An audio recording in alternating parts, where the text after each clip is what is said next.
이사야서 7장 14절에 보라 처녀가 잉태하여 아들을 낳을 것이요 그 이름을 임마누엘이라 하리라고 예언하신 말씀이 이루어져서 유대 땅 베들레헴 마구간에서 탄생하신 예수님께서 유월절 유년기를 보내고 3년 동안 공생애를 사시면서 복음을 전하시던 그 예수님께서 이제 이사야서 53장 5절 이하에 그가 찔림은 우리의 허물 때문이요 그가 상함은 우리의 죄악 때문이라.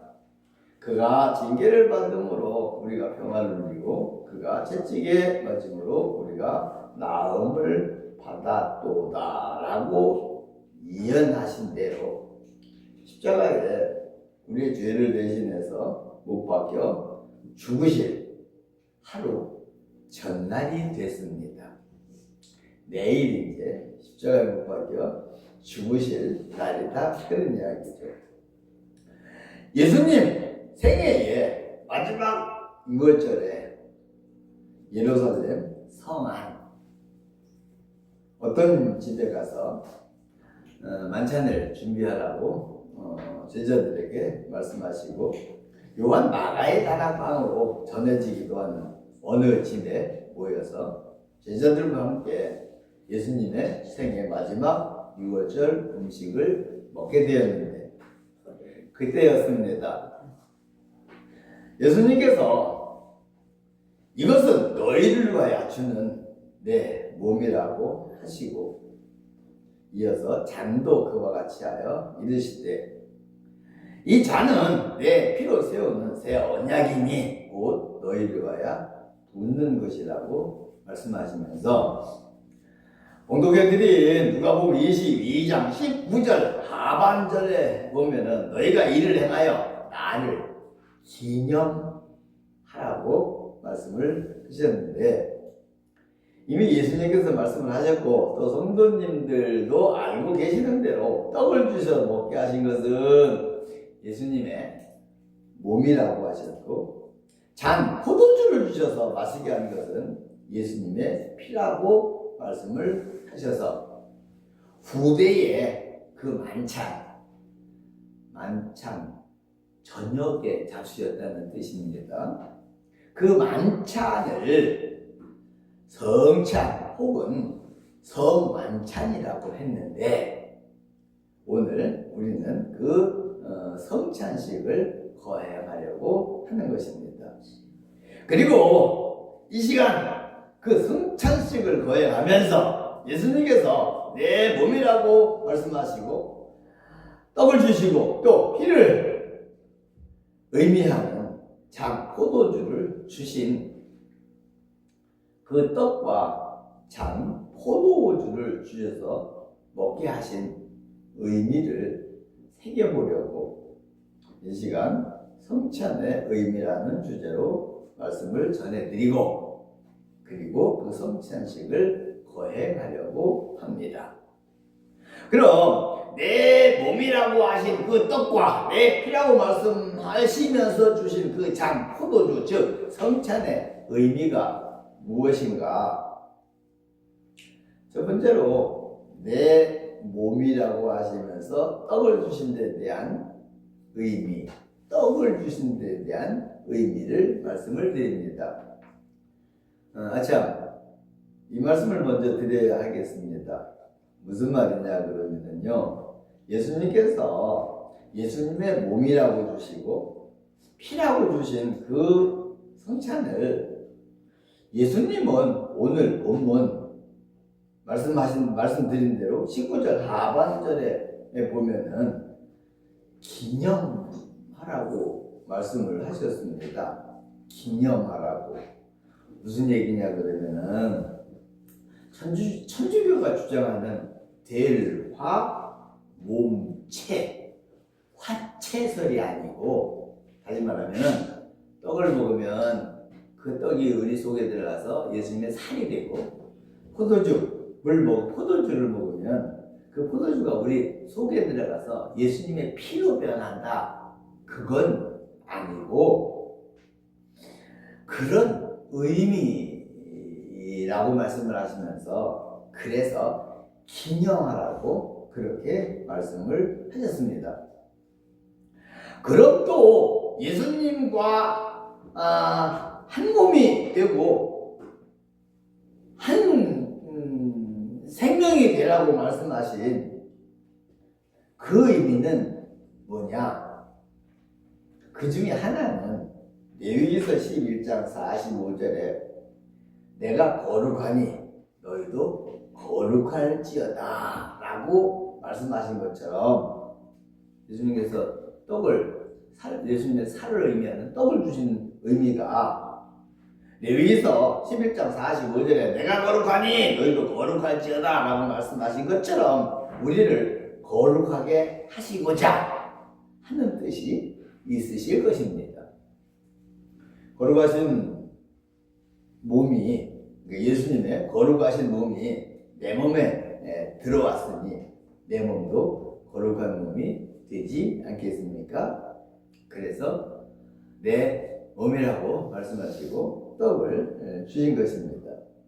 또 한 가지, 예수님 십자가에 죽으셨다가 부활하실 것인데 그때 함께 부활에 참여하게 하신다는 뜻도 포함되어 있는 것입니다. 내 몸이 예수님 몸과 한 몸 되었으니까 예수님이 죽으셨다가 부활하시면 나도 함께 부활을 하는 것이잖아요. 예수님의 몸이 내 몸에 들어와서 예수님의 몸과 내 몸이 하나가 되었으니까 말입니다. 그러므로 그런 뜻을 이해하시고 경건한 마음으로 오늘 떡을 받으시기를 주님의 이름으로 축원을 드립니다. 크게 두 번째로 이번에는 잔 포도주를 주시면서 내 피라고 하신 데 대한 의미를 말씀을 드립니다. 피는 생명을 의미합니다. 그러므로 피를 주신다는 것은 생명을 주신다는 뜻인데 그럼 그것은 또 무엇을 의미하느냐? 하나님이시고 예수님 하나님이시잖아요. 하나님이시고 영원한 생명을 가지신 예수님께서 그 영원한 생명을 우리에게 주시겠다는 것입니다. 그래서 우리의 죄를 대신 짊어지시고 십자가에 죽어주시기 전에 그 약속으로 누가복음 22장 20절에 이 잔은 내 피로 세우는 새 언약이니 곧 너희를 위하여 붓는 것이다 라고 말씀을 하시면서 잔 포도주를 주신 것입니다. 예수님께서 높고 아름다운 하늘 보좌를 비워주시고 이 땅에 오신 이유가 죄로 말미암아 영원히 죽을 우리들을 구원해서 영원한 생명을 주시기 위해서 오신 것이고 그래서 지금 십자가를 지시고 그 뜨거운 피를 다 흘려 주시고 죽으시려는 것입니다. 그리고 십자가를 앞두고 마지막으로는 십자가를 지시고 죽으시기 전에 내가 너희에게 생명을 준다는 뜻으로 생명을 의미하는 잔 포도주를 주신 것입니다. 늘 울어도 눈물로서 못 갚을 은혜입니다. 그러므로 주님의 피를 의미하는 잔 포도주를 주신 깊으신 뜻을 기억하시고 역시 오늘 성찬에 임하시면서 경건한 마음으로 잔 포도주를 받으시기를 다시 한번 주님의 이름으로 축원을 드립니다. 아멘. 그리고 세 번째로는 떡을 주시고 포도주를 주신 것을 합해가지고 성찬이라고 칭하는 그 성찬을 주신 의미를 말씀을 드리려고 그러는데 그럼 그 성찬의 의미는 또한 무엇인가? 떡을 주시고 잔을 주신 그 성찬의 의미는 무엇인가? 같이 죽자는 의미가 담겨져 있습니다. 예수님 십자가에 못 박혀 죽으실 적에 같이 죽자라는 의미 말입니다. 물론 예수님처럼 십자가에 못 박혀서 육체적으로 죽자는 말씀은 아닙니다. 우리들은 예수님처럼 죄가 없지 않아서, 죄가 있어서 죽으면 숨겨는 되지만, 우리가 지금 죽으면 숨겨는 되지만 예수님처럼 부활은 못합니다. 그러면 이 땅에서 복음은 누가 전합니까? 또 세상 일, 그건 또 누가 합니까? 그래서 세상 죄를 지시고 십자가에 죽으셨다가 부활하실 예수님은 죽으셔야 했지만 사도들 그리고 성도님들과 저는 아직 죽으면 안 됩니다. 하나님께서 주신 사명 감당해야 되고, 하나님께서 주신 사명 신앙적으로도 세상적으로도 다 하고, 그리고는 우리의 생명 하나님께서 부르실 때까지는 우리가 생존하고 그 사명을 잘 감당해야 됩니다. 그러므로 예수님께서 함께 죽자고 하시는 의미는 육체적으로 함께 죽자고 그러는 의미가 아니고 죄에서 죽자고 그러는 뜻입니다. 성도님들, 부활이란 죽어야만 할 수가 있는 겁니다. 그래서 우리 육체가 언젠가는 죽어야 백보자 심판 때 부활할 수가 있는 것이고, 또 우리가 죄에서 죽어야 의로 부활할 수가 있는 것입니다. 육체적으로는 지금 죽으면 안 되지만 언젠가는 우리가 죽어야 백보자 심판 때 부활을 할 수 있는 것이고, 죄에서 죽어야 의로 부활할 수가 있는 것입니다. 그리고 우리가 마지막 보좌 앞에서 부활을 하는 것도 그렇고, 죄에서 죽고 의로 부활하는 것도 마찬가지로 우리 안에 생명이 있어야 부활을 하는 것입니다.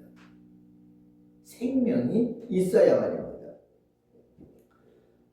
삶은 벼라는 겉보기에는 알 수 없지만은 부활을 못 하잖아요. 왜? 그 안에 생명이 없기 때문에 부활을 할 수가 없는 것입니다.